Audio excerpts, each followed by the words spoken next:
So far, we've covered a little bit of the background of HTML and the basic elements that are required for every HTML document. In this chapter, we're going to begin exploring some of the individual elements that are used to format content. Now remember, HTML is a markup language, and that means that it uses tags to identify content on the page. Once you're comfortable with the syntax behind how formatting content works, then it really just becomes a matter of learning which tags are available to you and the options that you have when you're using them.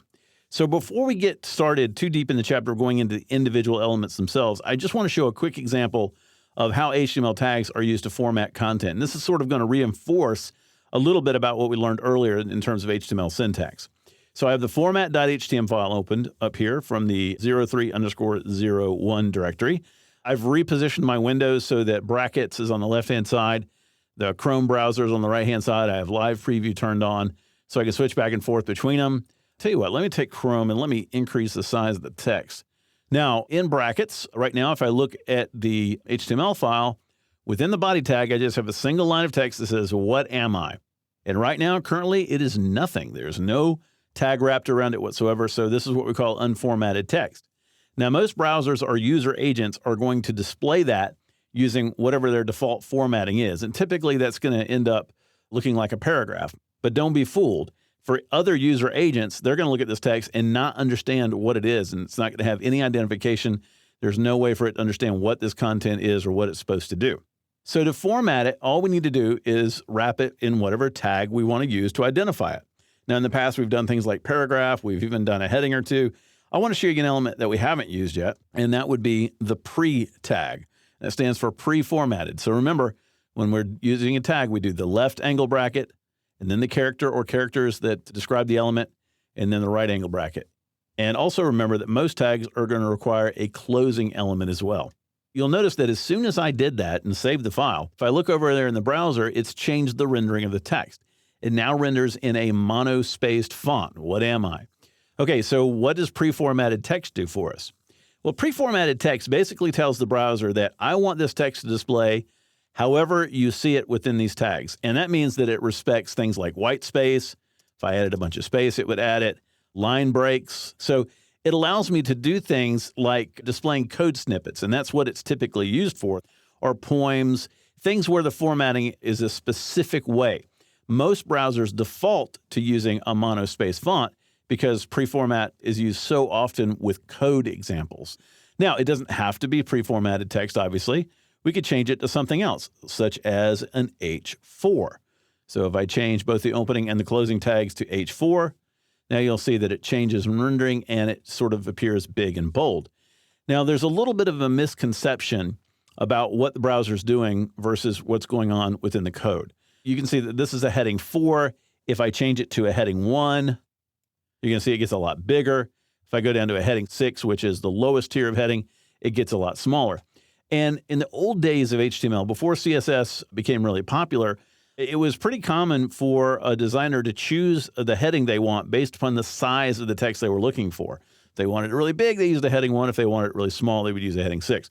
That is absolutely the most incorrect way to use headings possible. Later on in this chapter, we'll talk about the strategy behind using headings. But don't be confused by the way a browser renders something and what the tag actually means. Using cascading style sheets, and we'll talk about using them a little bit later on in the course, I can make an H1 look any way that I want, and I can make an H6 look any way that I want. So what you're seeing over here when you see this rendering is you're seeing the browser's default rendering for that element, but it doesn't have to look this way. One last little thing here. Let's change this from an H6 so we can tell what's going on inside it to just your basic paragraph. Okay, now we talked a little bit earlier about HTML syntax and nesting one element inside of another one.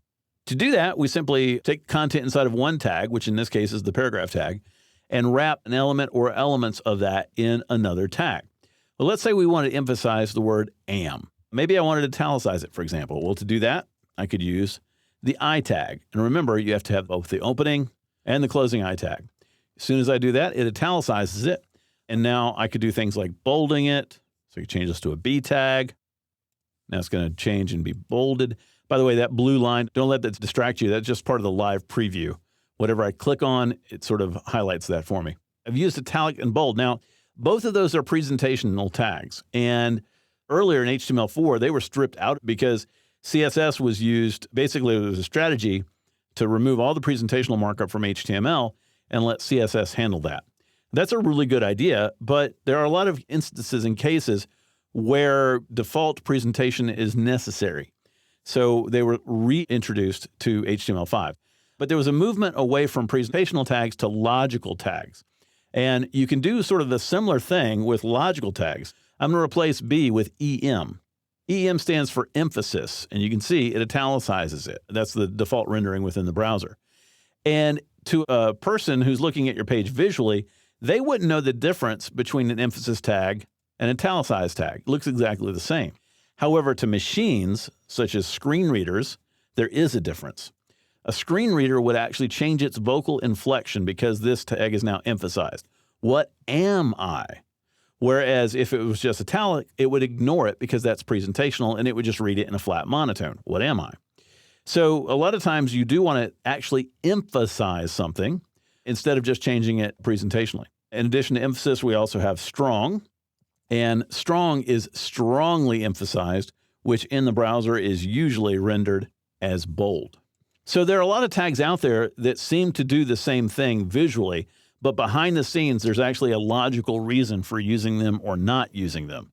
This means, of course, that you're going to have to dive a little bit deeper into the elements themselves and figure out when it's appropriate to use them and when it's not. So from a syntax standpoint, it seems pretty simple. All you need to do in HTML to properly format your content is wrap it in the appropriate tag. However, you are going to need to spend some time learning about the individual elements available to you in HTML and when they're appropriate. So for the remainder of this chapter, we're going to focus on the most important and commonly used formatting tags and dive a little deeper into them.